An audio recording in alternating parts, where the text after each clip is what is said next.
Le séjour en prison de Suge Knight révèle des difficultés qui vont au-delà des questions juridiques.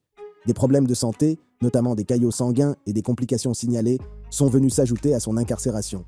Cette vidéo examine l'impact de ces problèmes de santé sur le dirigeant musical autrefois puissant, alors qu'il navigue dans le système carcéral. Suge Knight en prison. La prison n'est pas une promenade de santé. Le magnat de la musique Suge Knight l'a appris à ses dépens. Son expérience en prison a été loin d'être agréable. Des urgences médicales à l'isolement, le cofondateur de Death Row a trouvé la vie derrière les barreaux très dure. En 2016, Marion Suge Knight, le célèbre cofondateur de Death Row Records, s'est retrouvé au beau milieu d'une crise médicale. C'était un jour comme les autres lorsque Knight a soudainement été frappé par une douleur atroce à l'abdomen. Incapable de se tenir debout ou de bouger, il a été transporté d'urgence à la clinique, où la gravité de son état est devenue évidente.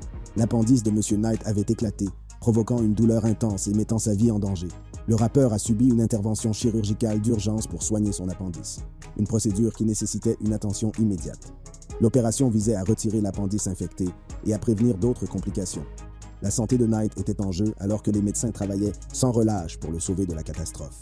Le processus de guérison a été ardu et le parcours de M. Knight pour retrouver ses forces a été loin d'être facile. Il a ressenti une douleur et une gêne intense, endurant des semaines de troubles physiques et émotionnels. Mais malgré tout, M. Knight est resté résistant, déterminé à surmonter ce revers et à poursuivre son combat contre les batailles juridiques qui l'attendaient. Alors que la nouvelle de l'opération d'urgence de Knight se répand, le public est captivé par les problèmes de santé du rappeur. L'incident a mis en lumière la fragilité de la vie, nous rappelant que même ceux qui semblent invincibles peuvent être mis à genoux par des urgences médicales imprévues. L'état de santé de M. Knight nous rappelle brutalement que la célébrité et la fortune ne dispensent pas des vulnérabilités du corps humain. Alors que Knight entamait son parcours de guérison après l'opération d'urgence de son appendice, une autre complication médicale est apparue. Knight a découvert qu'il avait développé un abcès près de son côlon, ce qui a rendu encore plus complexe son état de santé déjà difficile. L'abcès, une collection localisée de puces, représentait un risque important pour le bien-être de Knight. Il nécessitait une intervention immédiate pour éviter la propagation de l'infection et des complications potentielles. Cependant, en raison de la proximité de l'abcès avec le côlon, une procédure de drainage s'est avérée trop risquée. L'équipe médicale de Knight a exploré d'autres options pour traiter l'abcès. Elle a proposé l'insertion d'un cathéter central inséré par voie périphérique, PCC, jusqu'à son cœur. Cette procédure permettrait d'administrer des antibiotiques lourds directement dans son système sanguin, en ciblant l'infection et en favorisant la guérison. Toutefois, M. Knight a exprimé des inquiétudes quant aux conditions de rétablissement en prison. Il craignait que l'environnement ne soit pas suffisamment stérile pour prévenir d'autres infections ou complications.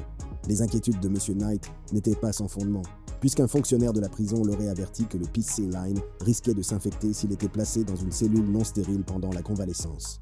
La fiancée du rappeur, Toi Kelly, a fait part de ses inquiétudes concernant la situation, soulignant la nécessité pour Knight d'être dans un environnement stérile pour guérir correctement. Le couple a dû faire face à un défi de taille, trouver un équilibre délicat entre les besoins médicaux de Knight et les limites du système carcéral. La lutte de Knight contre l'abcès près du côlon a mis en lumière la complexité de son état de santé. Elle a souligné l'importance de recevoir des soins médicaux appropriés et les difficultés qui peuvent survenir lorsque l'on est confronté à des ressources limitées et à un environnement imprévisible. En mars 2015, Suge Knight a fait la une des journaux en affirmant être partiellement aveugle. Cette révélation a ajouté une couche de complexité à son affaire, soulevant des questions quant à sa capacité à être jugé et à se défendre. Quelques semaines plus tard, la salle d'audience a été le théâtre d'une scène saisissante. Suge Knight s'est effondré en apprenant que sa caution avait été fixée à la somme stupéfiante de 25 millions de dollars. Ce moment dramatique n'a fait qu'ajouter à l'attention déjà intense des médias autour de son affaire. Mais les développements ne se sont pas arrêtés là. En octobre 2015, Knight a fait face à une nouvelle accusation. Cette fois pour volume, il a plaidé non coupable, ce qui a encore compliqué une bataille juridique déjà alambiquée. Au fil des mois, la situation de Knight a semblé s'aggraver. Dans ce contexte, l'avocat de Suge Knight, Tom Mesereau, s'est inquiété de l'état de santé de son client. L'engourdissement d'un côté du corps de Suge Knight a fait penser à une tumeur au cerveau. Toutefois, en raison d'une balle logée dans sa tête, qu'il refusait catégoriquement de se faire enlever, aucun scanner cérébral n'a pu être effectué pour confirmer cette suspicion. C'est un rappel obsédant du passé violent qui l'a conduit à sa situation actuelle. Au milieu de toutes les procédures judiciaires, M. Knight a apporté un changement important à sa représentation juridique. Il a engagé de nouveaux avocats dans l'espoir de faire pencher la balance en sa faveur. Mais les difficultés n'ont pas cessé. Il a été rapporté que M. Knight avait perdu ses privilèges en matière de téléphone et de visite, ce qui l'a encore plus isolé du monde extérieur. Et maintenant, le dernier développement est la révélation qu'il est détenu à l'isolement. Selon les documents juridiques déposés par Knight et obtenus par TMZ, il affirme que l'inspecteur du shérif du comté de Los Angeles, en charge de son affaire de meurtre, a convaincu le juge de lui interdire de communiquer pendant une période indéfinie. Knight affirme que cet isolement récent est une violation de ses droits fondamentaux, ajoutant une nouvelle couche de controverse à une affaire déjà complexe. La perte des privilèges et les troubles physiques ne sont que le début des problèmes de Suge Knight. Les circonstances entourant sa détention sont loin d'être idéales. Il a exprimé son mécontentement quant aux conditions de sa cellule, affirmant que le lit mis à sa disposition était trop petit pour son mètre 90. C'était un rappel constant de sa liberté limitée et de l'inconfort qu'il endurait quotidiennement. Pour ne rien arranger, la chasse d'eau de sa cellule était actionnée toutes les 20 minutes, ce qui l'empêchait de trouver un sommeil réparateur. Le bruit et les interruptions constantes l'empêchaient de prendre le repos dont il avait désespérément besoin. Le manque de sommeil est devenu un compagnon constant, détériorant encore plus son état physique et mental. Comment Suge Knight s'est-il retrouvé dans une telle situation? Comment l'homme le plus redouté du hip-hop en est-il arrivé là? C'est par une journée ensoleillée de janvier 2015 que les tensions sont devenues vives sur le tournage d'une vidéo promotionnelle pour le film très attendu Straight Outta Compton. Ce film, qui retrace l'ascension du groupe de rap emblématique NWA, devait être un phénomène culturel. Mais en coulisses, une tempête se préparait. Knight, cofondateur de Death Row Records, était depuis longtemps en conflit avec Dr. Dre, l'un des producteurs du film et ancien membre de NWA. L'animosité entre les deux hommes couvait depuis des années, en raison de différends financiers et de conflits personnels. Knight, connu pour sa présence intimidante et sa réputation controversée, n'était pas le bienvenu sur le plateau ce jour-là. Malgré la tension et le message clair que Knight n'était pas désiré, il est arrivé au drive-in de Tam's Burgers dans le sud de Los Angeles. C'est là que la vie de Terry Carter et de CLU Bone Sloan sera à jamais bouleversée. Alors que Knight s'arrête au drive-in, une dispute éclate entre lui et Sloan. Les détails de ce qui s'est exactement passé au cours de cet échange houleux restent quelque peu obscurs, mais ce qui est clair, c'est que les tensions sont rapidement montées à un niveau dangereux. Des témoins ont rapporté avoir vu Knight en furie, sa colère débordant. Dans une tournure horrifiante, Knight, au volant de sa camionnette Ford, a accéléré en direction de Sloan et Carter, qui se tenaient près de l'entrée du drive-in. L'impact a été dévastateur. Terry Carter, un homme d'affaires respecté et ami de Knight, a été tragiquement tué, tandis que Sloan a subi de graves blessures. Au lendemain du délit de fuite, Knight a clamé son innocence, affirmant qu'il n'avait pas heurté intentionnellement l'un ou l'autre des deux hommes. Cependant, les preuves accumulées contre lui étaient accablantes. Les images de surveillance ont capturé le moment glaçant de l'impact, laissant peu de place au doute. Au cours de la bataille juridique, Knight a dû faire face à une série d'accusations, notamment de meurtre, de tentatives de meurtre et de délits de fuite.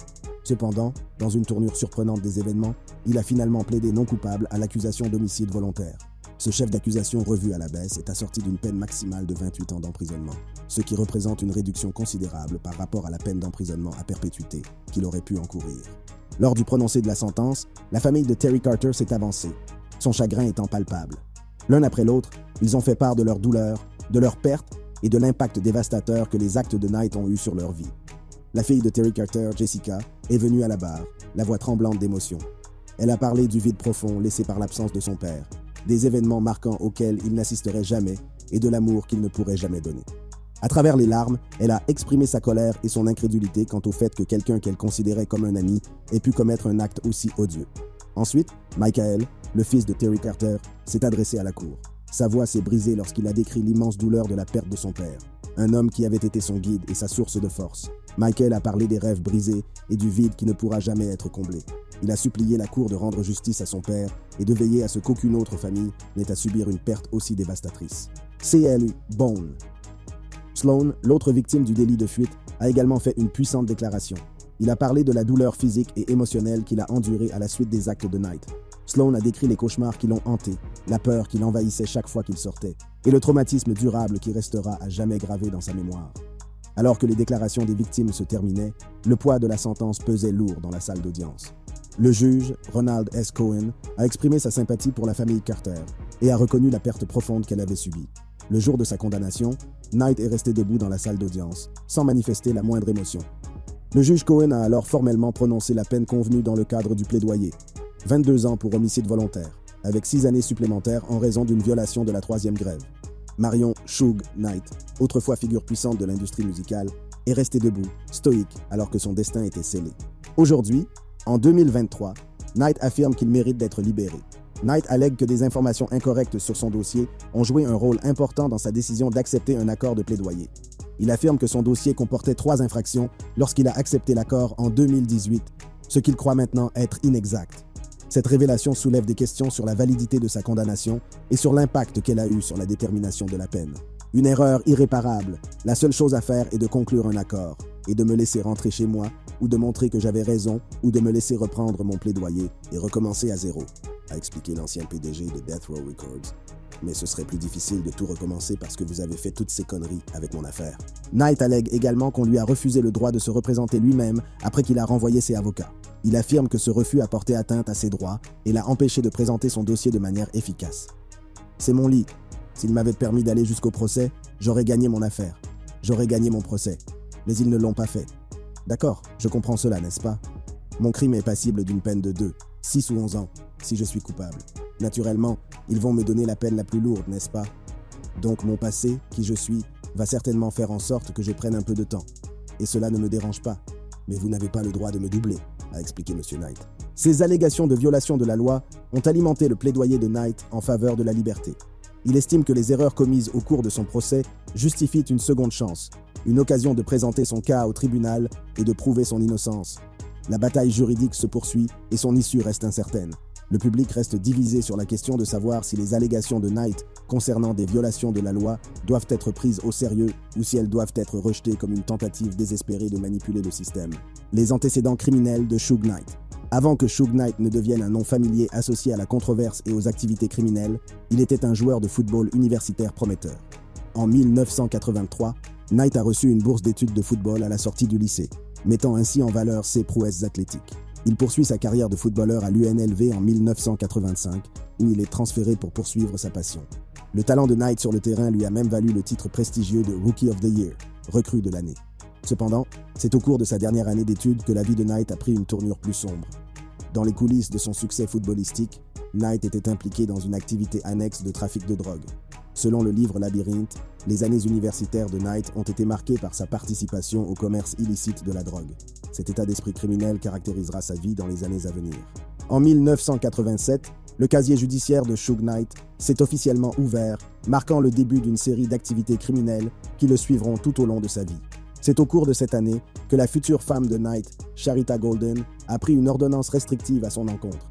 Cependant, Knight a violé l'ordonnance et a aggravé la situation en agressant physiquement Golden. Dans un acte de violence choquant, il l'a attrapée par les cheveux et lui a coupé sa queue de cheval. Cet incident a donné lieu à la première arrestation de Knight, ouvrant la voie à ceux qui allaient suivre. 2 semaines plus tard, Knight s'est retrouvé dans une autre altercation criminelle.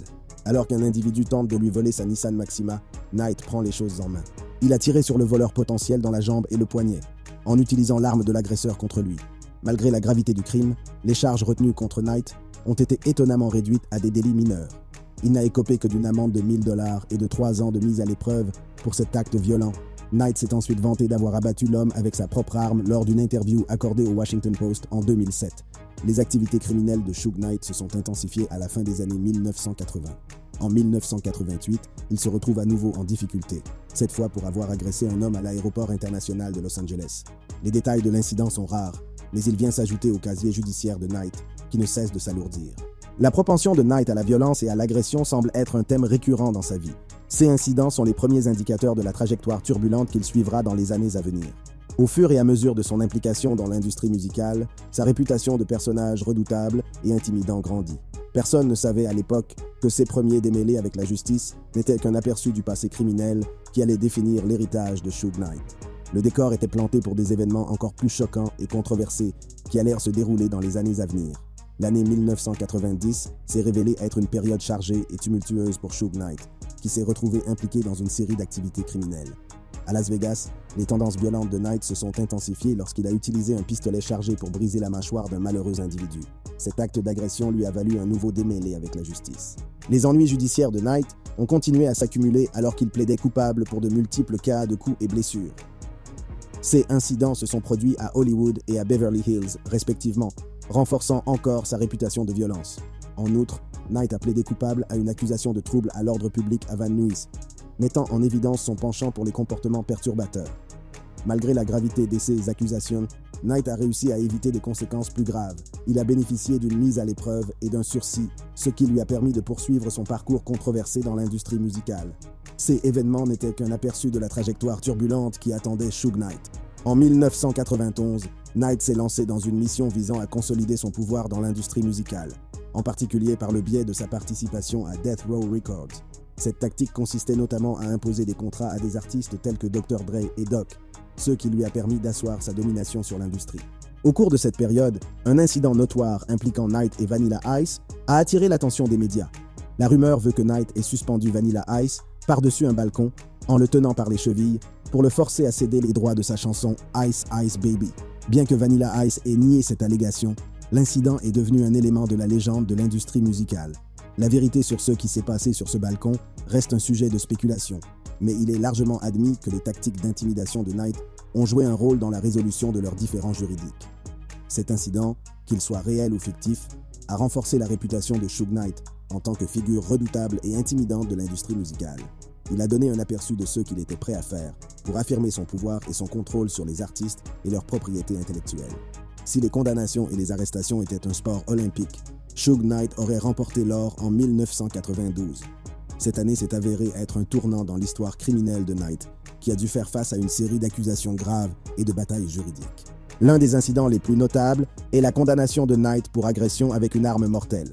Cette accusation découle d'une altercation au cours de laquelle Knight a pointé une arme sur deux personnes qui lui avaient manqué de respect dans le studio d'enregistrement de Solar Records et les a frappés. L'affaire a duré 3 ans et Knight a été condamné à 5 ans de prison avec sursis et à 1 mois de détention dans une maison de transition. Sa défense a été en partie assurée par le célèbre avocat Johnny Cochran. En plus de cette condamnation, Knight est impliqué dans un autre incident à la Nouvelle-Orléans. Aux côtés de Dr. Dre et de Doc, Knight a été arrêté lors d'une altercation au cours de laquelle 2 personnes ont été poignardées. Les circonstances entourant cet incident restent un sujet de conjecture, certains suggérant qu'il s'est produit lors d'un événement organisé par une station de radio. Les détails sont peut-être obscurs, mais l'incident est venu s'ajouter au casier judiciaire de Knight, qui ne cesse de s'alourdir. Ces événements illustrent l'escalade de la violence et les problèmes juridiques qui ont suivi Suge Knight tout au long de sa carrière.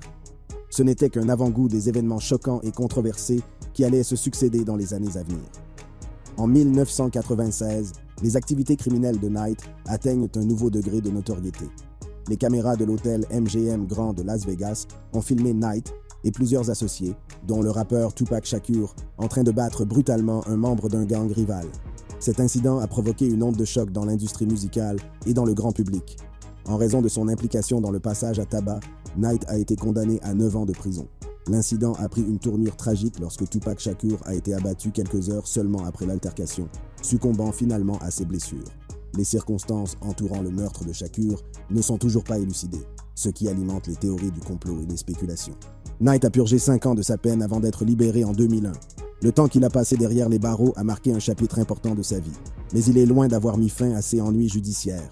L'époque de Death Row, marquée par la violence et la controverse, a laissé une marque indélébile sur l'héritage de Knight et sur l'industrie musicale dans son ensemble. Le nom de Suge Knight a été associé à l'un des meurtres non résolus les plus tristement célèbres de l'histoire du hip-hop. En 1997, le rappeur de la côte Est, Christopher Biggie Smalls Wallace, également connu sous le nom de The Notorious Big, a été abattu lors d'un événement à Los Angeles. Bien qu'incarcéré à l'époque, Suge Knight était l'un des principaux suspects dans cette affaire. Le motif du meurtre serait la vengeance de la mort de Tupac Shakur, qui était associé au label Death Row Records de Knight. La théorie suggère que Knight a cherché à venger la mort de Shakur en orchestrant le meurtre de Biggie Smalls. Cependant, aucune preuve concrète n'a jamais été présentée pour relier définitivement Knight à ce crime. Le meurtre de Biggie Smalls n'a toujours pas été élucidé, entouré de mystères et de théories du complot. Alors que les soupçons concernant l'implication de Suge Knight persistent, la vérité derrière cet événement tragique continue d'échapper aux enquêteurs et aux fans. Les ennuis judiciaires de Knight n'ont pas pris fin avec sa sortie de prison en 2001. En 2002, quelques jours avant Noël, Knight a de nouveau eu des ennuis. Il a violé sa liberté conditionnelle, ce qui l'a conduit à être condamné pour avoir fréquenté un membre de gang. Cette violation a entraîné une condamnation à 61 jours de prison pour Knight, ce qui a encore alourdi son casier judiciaire. L'année suivante, en 2003, la propension à la violence de Knight refait surface. Peu après sa sortie de prison, il est impliqué dans une altercation avec un gardien de parking à Los Angeles. En conséquence, Knight est à nouveau condamné pour agression, ce qui lui vaut un séjour de 10 mois derrière les barreaux. Ces incidents illustrent la récurrence des problèmes juridiques qui ont frappé Suge Knight tout au long de sa vie. Malgré sa célébrité et son influence dans l'industrie musicale, il s'est retrouvé empêtré dans un réseau de violence et d'activités criminelles qui ont continué à façonner son héritage. En 2005, les ennuis judiciaires de Suge Knight refont surface. En février de cette année-là, il a été arrêté pour possession de drogue après avoir été arrêté pour un demi-tour illégal. Lors de l'arrestation, les autorités ont découvert de la drogue en sa possession. Bien que Knight ait réussi à éviter des accusations plus graves, il a passé environ une semaine en prison à la suite de cet incident. Plus tard dans la même année, Knight s'est retrouvé au milieu d'une autre situation alarmante. En août, il reçoit une balle dans la jambe lors d'une soirée pré-VMA organisée par Kanye West. Knight affirme qu'on lui a également volé une boucle d'oreille en diamant de grande valeur au cours de l'incident. Cet événement est venu s'ajouter à la violence et à la controverse qui entoure la vie de Knight. Outre ces incidents, Knight a également dû faire face à des problèmes financiers en 2005. Il a été condamné à payer 107 millions de dollars à d'anciens partenaires de Death Row Records, aujourd'hui disparus, ce qui a alourdi son fardeau juridique et financier. Ces événements ont rappelé la vie turbulente et souvent tumultueuse de Knight, marquée par une série d'arrestations, de batailles juridiques et de violences. Les déboires judiciaires de Knight se sont poursuivis en 2008. En août de cette année-là, il a été arrêté pour avoir battu sa petite amie et pour possession d'ecstasy et d'autres produits pharmaceutiques. L'incident s'est produit à l'extérieur d'un club de striptease de Las Vegas, où Knight a également été vu en train de brandir un couteau. Ces accusations ont donné une image inquiétante du comportement de Knight et ont alourdi son casier judiciaire. Cependant, l'affaire a pris une tournure inattendue lorsque la jeune femme impliquée, Melissa Isaac, a mystérieusement disparu et n'a pas pu témoigner contre Knight. En conséquence, les charges retenues contre lui ont été abandonnées. La réponse de Knight à l'abandon des charges a été une déclaration énigmatique. « Dieu est bon, joyeuse fête ».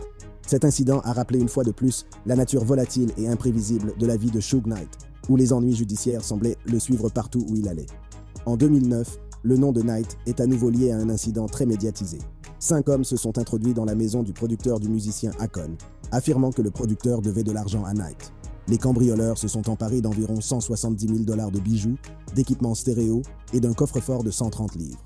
Bien que Knight ait été impliqué dans l'incident, il n'a pas été formellement inculpé. Des rumeurs ont circulé autour de ce cambriolage, certains pensant qu'il s'agissait de représailles après une précédente altercation impliquant Knight. En février de la même année, Knight aurait été battu lors d'un événement de basketball, apparemment sur l'ordre d'Akon. Ces rumeurs suggèrent un lien entre les deux incidents, bien qu'aucune preuve concrète n'ait été apportée à l'appui de ces affirmations. L'incident est venu s'ajouter au récit de l'implication de Suge Knight dans des activités criminelles et de son association avec la violence. Il a alimenté la fascination du public pour sa vie controversée et souvent turbulente. En 2010, Knight a de nouveau eu des ennuis avec la justice. Cette fois, il a été arrêté pour ne pas s'être présenté au tribunal pour une infraction au code de la route. L'incident s'est produit alors que Knight traînait dans un centre commercial de Los Angeles. Il s'agit d'un nouveau rappel de ses problèmes juridiques récurrents et des difficultés qu'il rencontre pour se conformer aux exigences du système judiciaire. Bien que les détails spécifiques de l'infraction au code de la route n'aient pas été révélés, le fait que Knight ne se soit pas présenté au tribunal a mis en évidence son manque de respect des obligations légales. Cet incident est venu s'ajouter à son casier judiciaire déjà bien rempli et a renforcé l'image d'une vie marquée par les démêlés avec la justice. En 2012, Knight s'est à nouveau retrouvé du mauvais côté de la loi. Cette fois, il a été arrêté pour des mandats de circulation non exécutés et pour possession de drogue. L'arrestation a eu lieu alors que Knight se promenait à Las Vegas, où les autorités ont découvert des mandats antérieurs liés à la circulation et ont trouvé de la drogue dans son véhicule. Les mandats d'arrêt non exécutés témoignent d'un manque de respect du code de la route et des obligations légales. En outre, l'accusation de possession de stupéfiants a encore aggravé les ennuis judiciaires de Knight. Ces incidents ont rappelé les défis permanents auxquels il était confronté pour maintenir un mode de vie respectueux de la loi. Malgré sa célébrité et son influence dans l'industrie musicale, les démêlés de Knight avec la justice ont continué à façonner son image publique et à renforcer le récit d'une vie marquée par des démêlés avec la justice. En 2013, les ennuis judiciaires de Knight se sont poursuivis lorsqu'il a été arrêté une nouvelle fois. Cette fois, c'était pour une infraction au code de la route à Los Angeles. Lors de l'arrestation, les autorités ont découvert un mandat d'arrêt contre Knight, ce qui a conduit à sa détention. Les détails de l'infraction au code de la route n'ont pas été divulgués, mais l'incident a mis en lumière les difficultés persistantes de Knight à respecter le code de la route et ses obligations légales.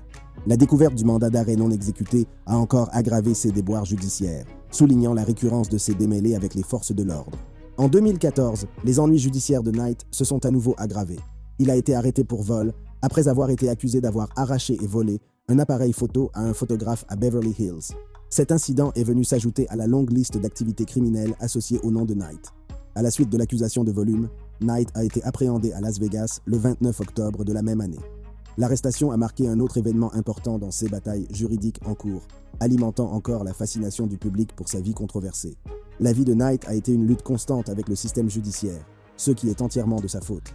Il sera intéressant de voir si sa demande de libération aboutira à quelque chose ou s'il continuera à vivre dans les terribles conditions de la prison. Si vous avez aimé cette vidéo, cliquez sur les cases qui s'affichent sur votre écran pour regarder des contenus similaires.